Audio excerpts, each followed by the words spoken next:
అంటే ఇటు పట్టక అటు కూడా తిరిగి వచ్చి అవి రెండు తిరిగి రాబట్టి కట్ట బతుకుంది సార్. లేకపోతే ఈ కట్ట ఆగేది కాదు, అసలు కట్ట మొత్తం పోయేది. అంత భారీ వర్షం వచ్చింది.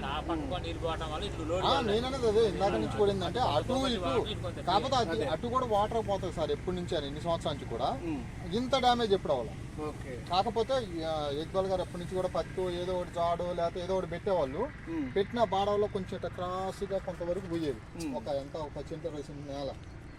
ఇటు 120 వస్తే అట్లా 80. దానివల్ల అది కూడా పెద్ద అలుగులాగా తయారైంది. ఈ రెండు పడకపోయినా కట్ట ఆకపోయేది.